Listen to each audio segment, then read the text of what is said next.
It's a beautiful day in the neighborhood. Reaction Beanie Yo 296. Day in the neighborhood. My brothers and sisters. It is Tuesday once again, y'all. It is Tuesday. So y'all know what channel we about to go back to. Y'all know what channel we about to watch? Mike from That Chapter.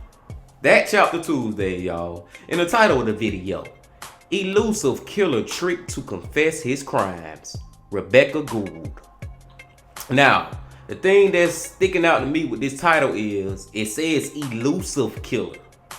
You know what I'm saying? So it sounds like he was getting away with this shit. Like he was telling lies and getting himself out of sticky situations and all that, and kept on being all elusive, and nobody could really prove it was them or him or whoever. But it's somewhere that in this sequence, somewhere in this story, where he ended up fucking up. And I'm just real interested to see how he ended up fucking up. But before we see how he fucked up, my brothers and sisters, y'all know what y'all got to do. Get whatever you might need. Get what you need. That Chapter Tuesdays. My brothers and sisters. Y'all got what y'all need. Y'all ready to go? Then let's fucking go. Hey you, and welcome. My name is Mike, and in this old video, we are going to the Arkansas Ozarks. My friends, yeah, here you got the beautiful mountains, you got the forests, you got the lakes, you got the TV show, you got this story. A case which took over 15 years to solve, and it traverses from America to the Philippines and back again. The interesting is that there was a Facebook page which kinda sorta helped solve it, because some people just can't help themselves. You'll see what I mean when I show you what I mean. Let's give it a go. Let's give it a go. And get whatever you might need. I gotta stop it real quick, y'all, because what Mike just said remind me of a video we watched a couple of days back. You know what I'm saying? Well, these damn criminals, these damn killers, they'll go on Facebook, or they'll go on Instagram, or they'll go on Twitter. Well, now we call it X. You know what I'm saying? They go on social media and basically tell on themselves. They'll tell everything they damn did in a post. Or they'll post like some pictures giving away evidence where it points back to them. You know what I'm saying? So many criminals get caught like that. And I feel like this story finna be something that's similar to that. But let's see.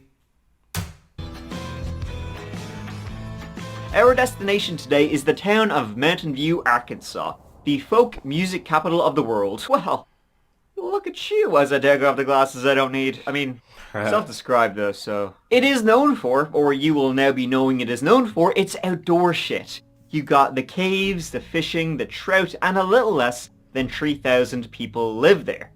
I've said it before, and I'll say it again, or at least I'm pretty sure I've said it before. Small towns, lads. Chock full of killers, every single one of them. If you're watching this video from a small town right now, just confess, you son of a bitch. And it was in Mountain View back in 2004 that Rebecca Gould lived.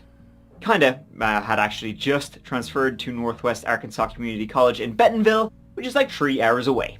Rebecca was born in 1980, daughter of Shirley Ballard and Larry Gould, daughter number 3 of 4.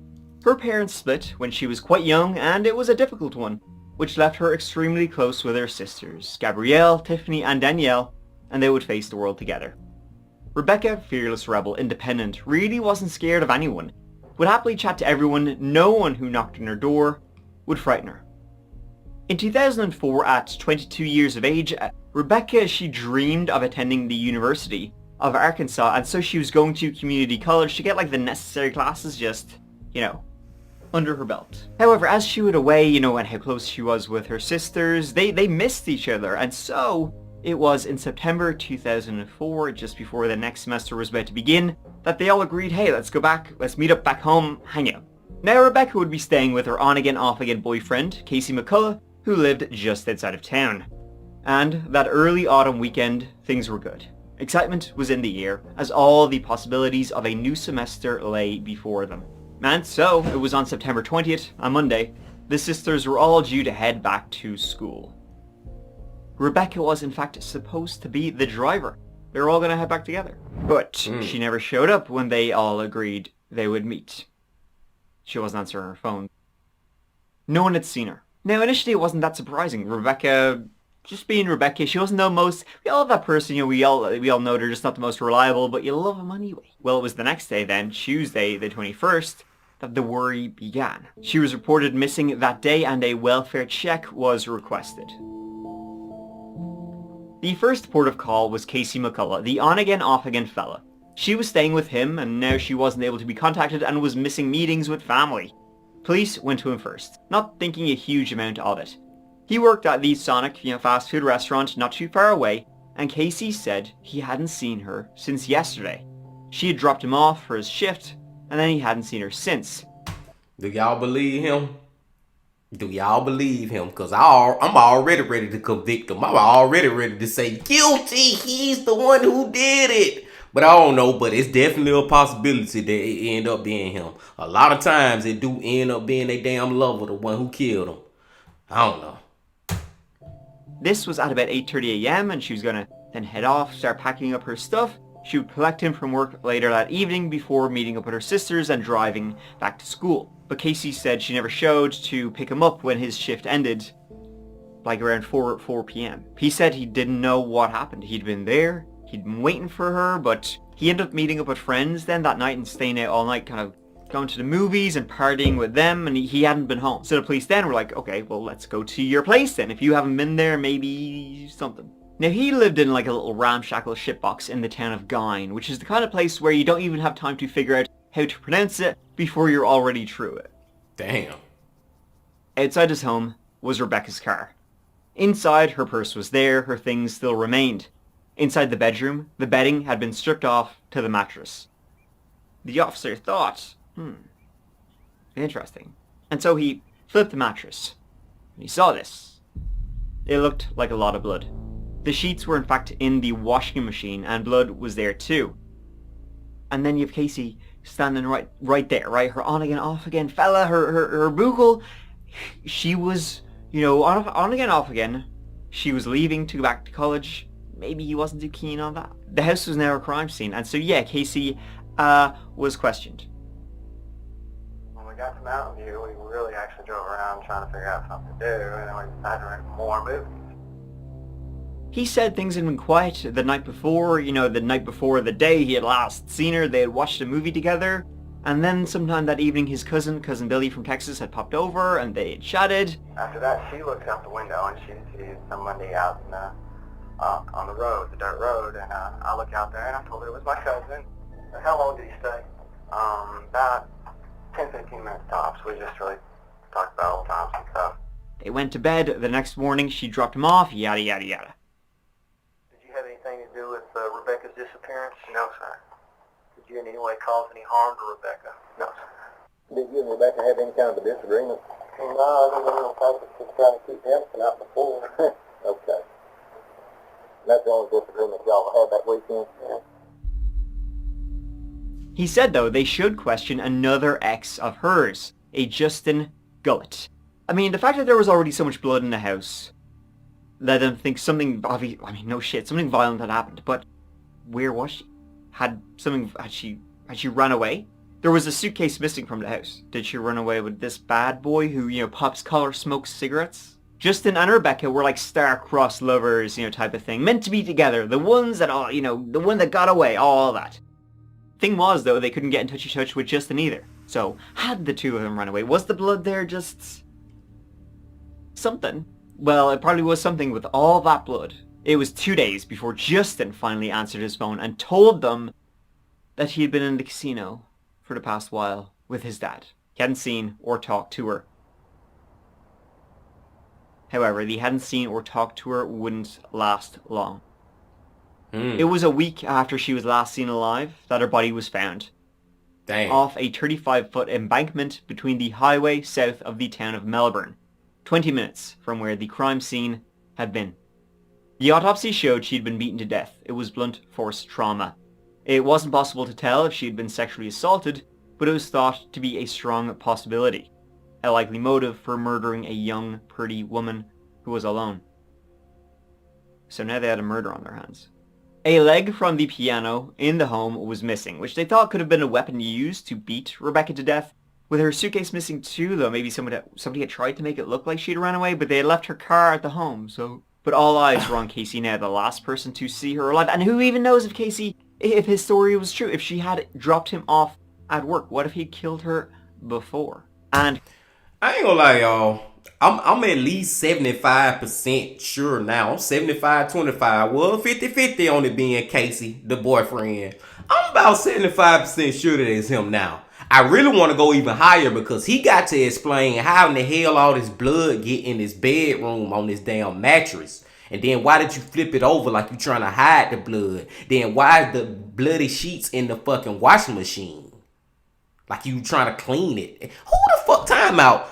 Who the fuck think you gonna be able to wash blood out of sheets? Who thinks that? Who think that's possible? Especially all that goddamn blood. I don't care if as soon as it happened you try to throw them in the washing machine. That shit still gonna be stained. I think it's him. But let's keep going. Casey conveniently hadn't returned home that night. On again, off again boyfriend, last person to see her, jealousy, rage, what else is new? He was questioned again and again and again. He was pretty alibied through though with his friends. They said they did meet up, but he seemed genuinely worried that she hadn't picked him up. They hadn't planned to go out that night. It kind of just sort of happened. And Rebecca also, she was seen in like a food mart place. She'd gone to get a sandwich. A witness reported they had served her. This was after she dropped him off. And that Sammy was found in the home, uneaten, and it looked delicious. So it did seem plausible that she had dropped him off, gone to get a sandwich, gone home. Didn't have a chance to eat it when something happened. So who else could have come to the home that day? I mean, Justin, the other man in her life, he was alibied out as he was playing cards with his dad. They tracked down all the family members they could. You know how it goes, right? The circle extends outwards. Casey's bros, his dad, his cousin Billy, who had been over the night before, and nothing. See, the McCulloughs owned the land the house was on, and there was no forced entry, but then again, what do we always say? There does not have to be. But that strongly led to the suspicion that had been a family member, someone who knew the area, knew this house which was out of the way, knew Casey would have been working at the time. Everyone she'd ever had dealings with were questioned, people she'd worked with. The guy who sold her gibbers. A guy named Chris Cantrell who had been spreading all types of rumors around town about what actually happened to Rebecca.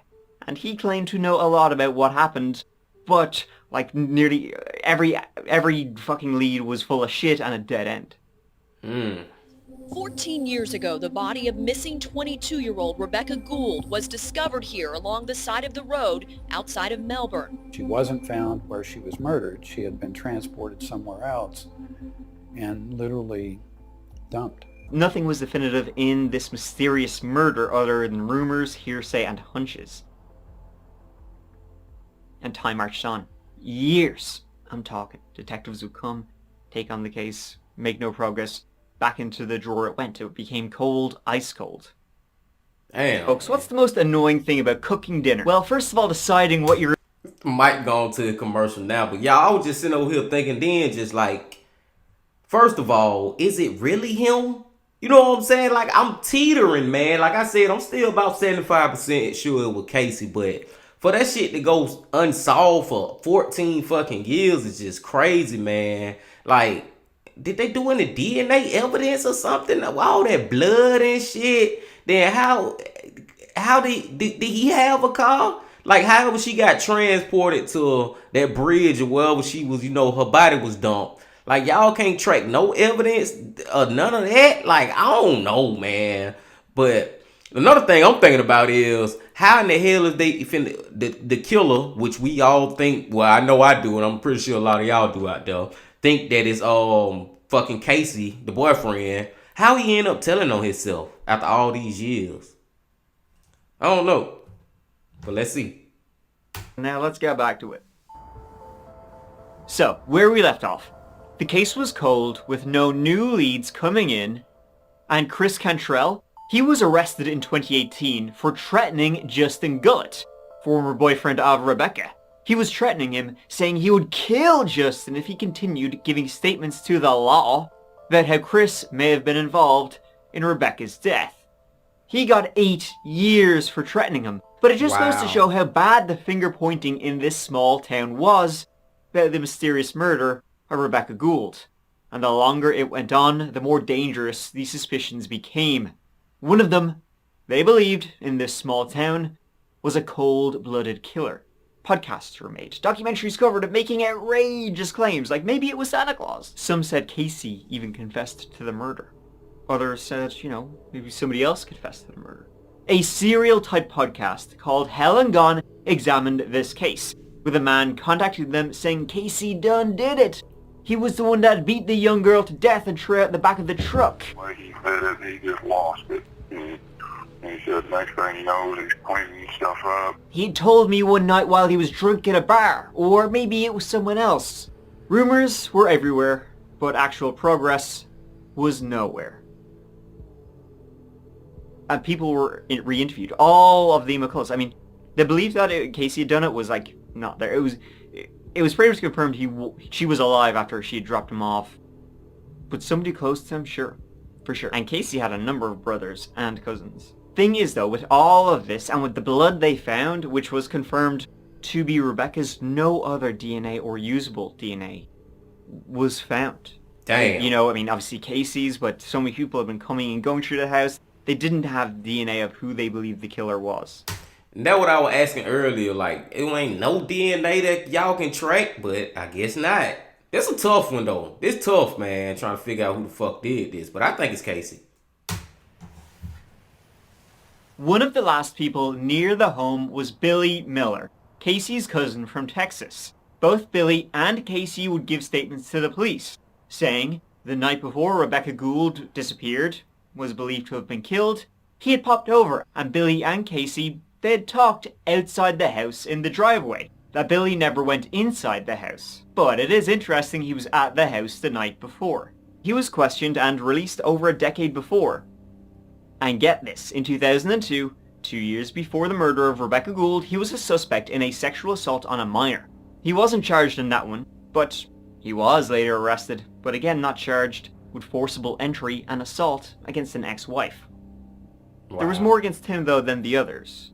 Problem was though with Billy Miller, he wasn't available to be questioned. He wasn't even in Arkansas. He wasn't even in America. He was thousands of miles away in the Philippines, married with kids. They owned a plantation together and he worked on offshore oil rigs. Hard nut to get to. But as I said, there was a fair bit of attention on this case within the true crime community. What if he came to you? An investigative journalist, George Jarrett, who wrote a book about this case, and a former Army counter-intel agent, Jennifer Buchholz, who also wrote articles about this case, joined forces and started a Facebook group called Unsolved Murder of Rebecca Gould. And William Billy Miller had been messaging them, clackety-clackety, about this case, and he seemed pretty knowledgeable about it. He was really into taking part in the rumors and speculation, and even maybe some things that just seemed kind of weird. A lot of people at this point wanted to speak to William Miller, who was the one person they could not speak to. Everybody else they spoke to seemed to be cleared.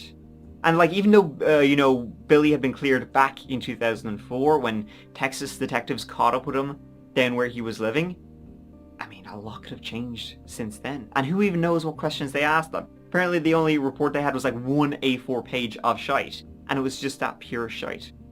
You've re-interviewed everybody else. Let's re-interview Billy Miller. When you get... Oh my God, y'all. I think I was wrong this whole time. I think it was actually William now. Because it all makes sense.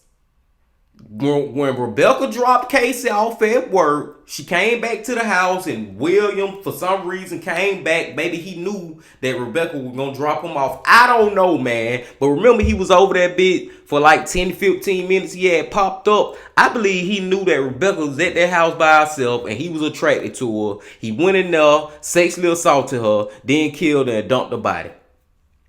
I think it was him now. And another reason because of what Mike already been telling us, that the dude who did it gonna end up confessing on Facebook. And I believe he got to run in his damn mouth in these chats. Something he didn't even have to do. He did this shit on his own, getting in this chat room, talking about this shit, and he gonna end up sending something that gonna pretty much point it back to him.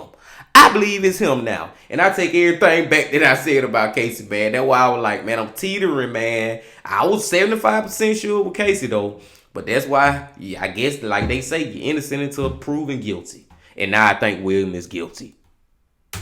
Gets back to America, which they had no idea if he ever even would come back. It wasn't until October 2020 that detectives got a notification from US Immigration and Customs that the old passport of William Miller had been scanned. He was back in America. In fact, he was going to Cottage Grove, Oregon, where his mother lived. They could finally talk to him. But, first they called up his mother, Linda. Mima, hey, is William Miller around? When's the last time he was in the U.S.?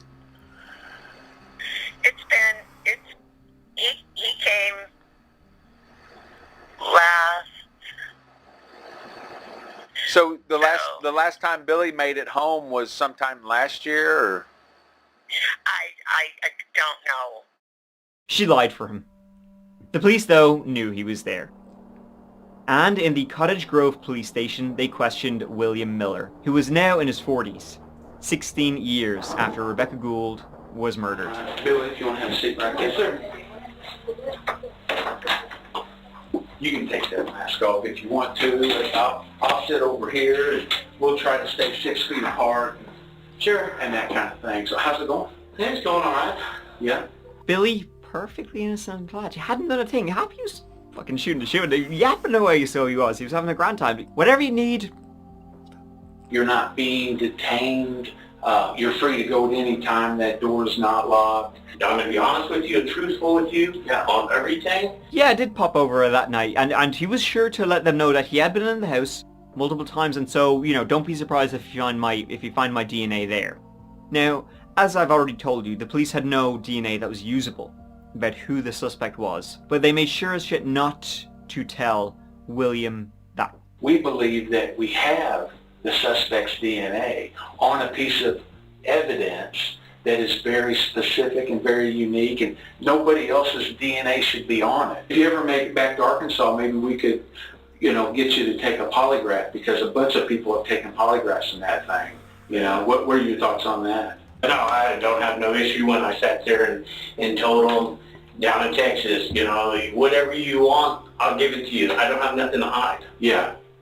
When it came to doing a polygraph, he was, when it came to everything, he was like, yeah, sure, you'll probably find my DNA there, but I'm happy to clear up, my statement is pretty much the exact same as what I told the Texas police. And if you guys want to do a polygraph when I'm back in Arkansas next time, who knows when that will be? It could be years, so you might be waiting. Sorry about that, but of course I will do one when I'm back there. Everybody else has done one. Oh, Bill will do one too. I mean, would you be okay with taking a polygraph? I'll just ask you. Yeah, I don't have a problem with it. You don't have that problem? Yeah, you want me to go to Arkansas and take one? No, I tell you what, let me holler. I'll call the sergeant up here to see. They may have a polygrapher in town. It's a shot in the dark, but...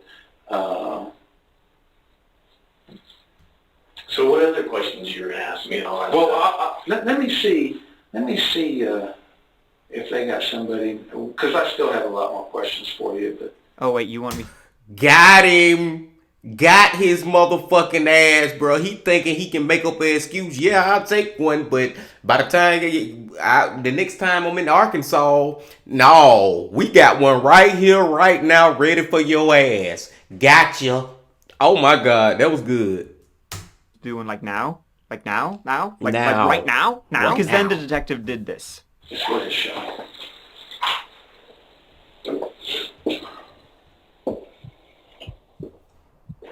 He sweating. Hey, Sergeant McNeil. Hey, do you happen to have a polygrapher in town? See, detective just said, hey, you know what, listen, I don't think there's going to be a polygrapher around this time of day, you know yourself. But here, listen, on the off chance, let me make a call. Awesome. Yes, sir. I appreciate you. Okay, bye.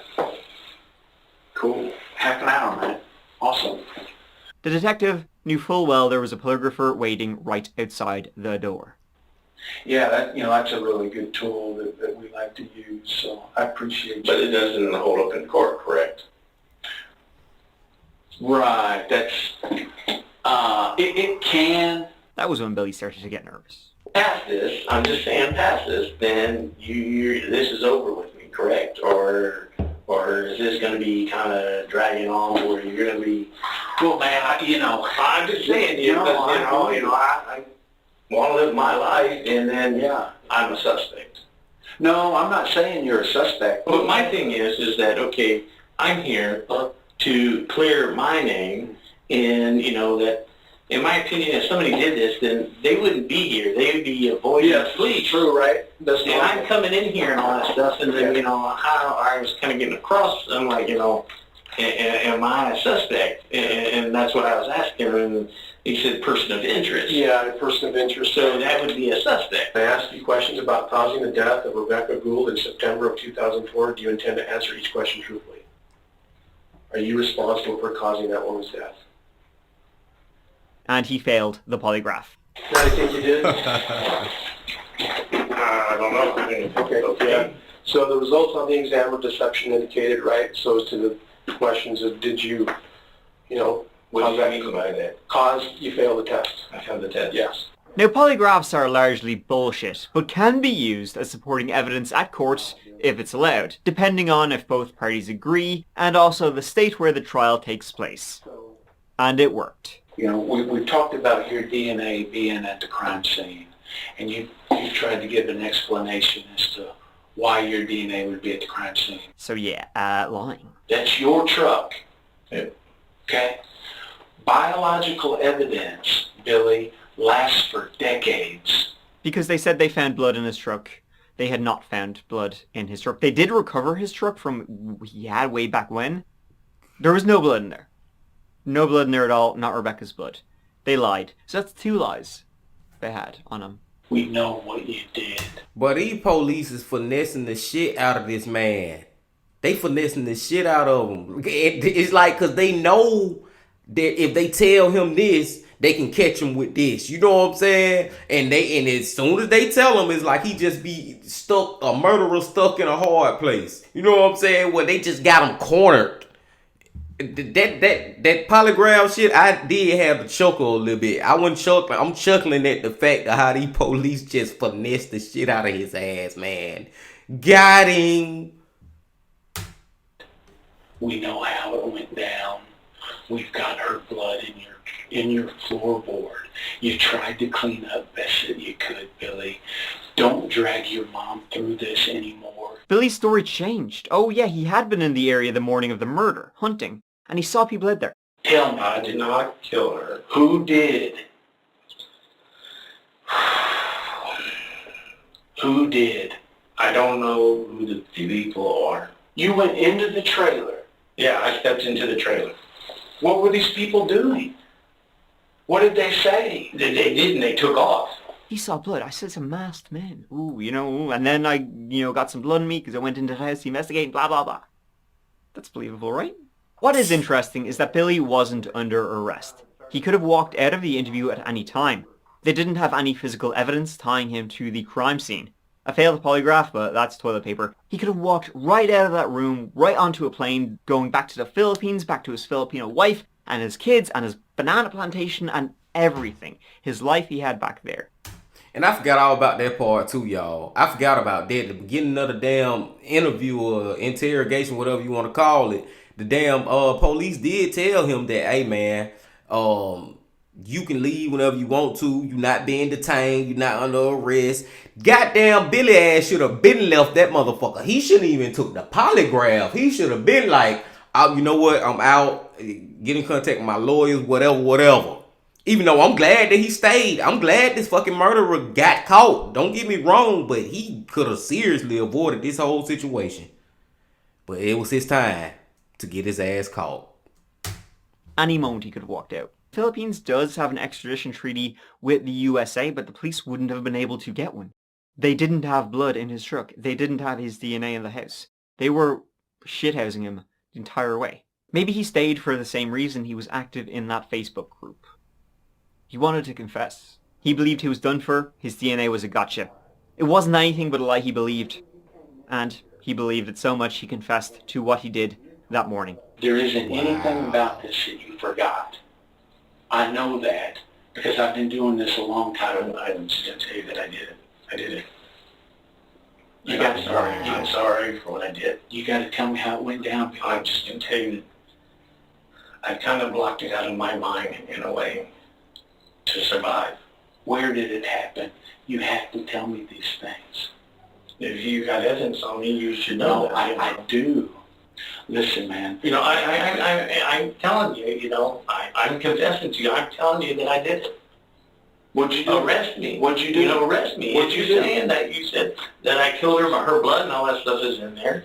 Then arrest me. He had been there the night before, I guess, liked what he saw, and he knew Casey would be in work the next morning. So he rocked up, he knocked on the door. Rebecca opened, he asked. He lied, saying, "Do you mind if I use your phone?" Well, his own phone was fine. She said, "Yeah, sure, come on in." He walked over, pretended to pick up the phone, pretended to use it while Rebecca walked back into the bedroom. He then began pacing back and forth in the living room. He said a psychotic rage took over him. As he was pacing back and forth, the piano leg fell off, which it was known to do, which he also probably took as a sign. He picked it up, walked into her room, and beat her to death with it.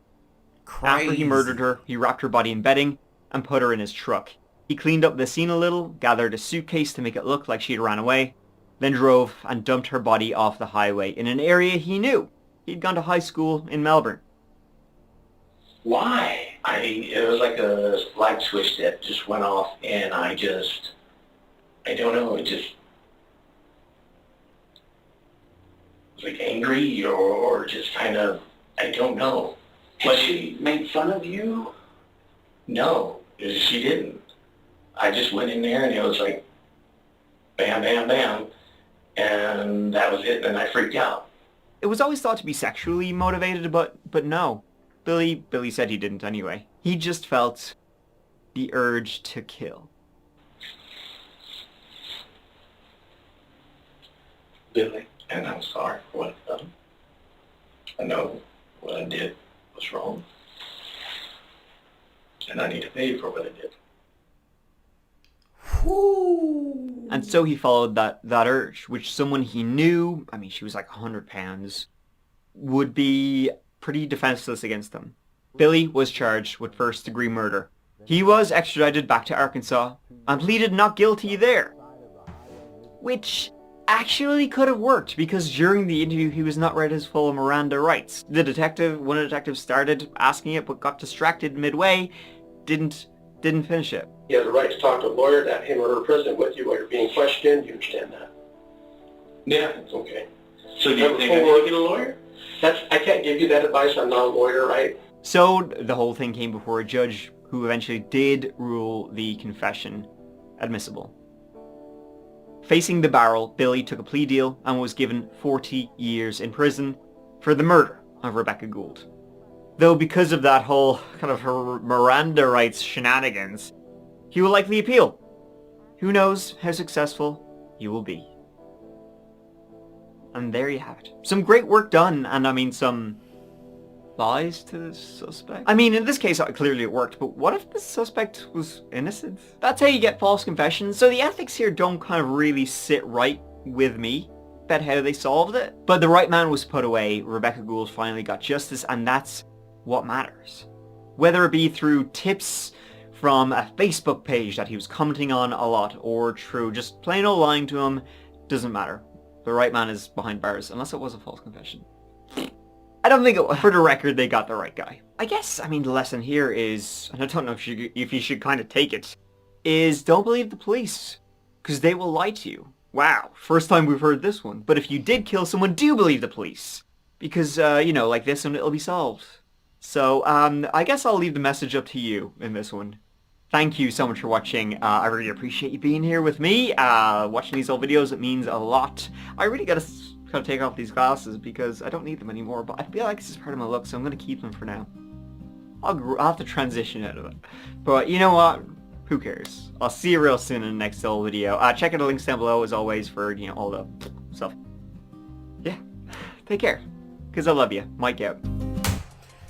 And we love you as always too, Mike. Great fucking story, bro. Like, this is what I love about Mike, man. It feel like I just went on a journey with him through that whole story. You know what I'm saying? Like, it feel like we really just went on a ride with him.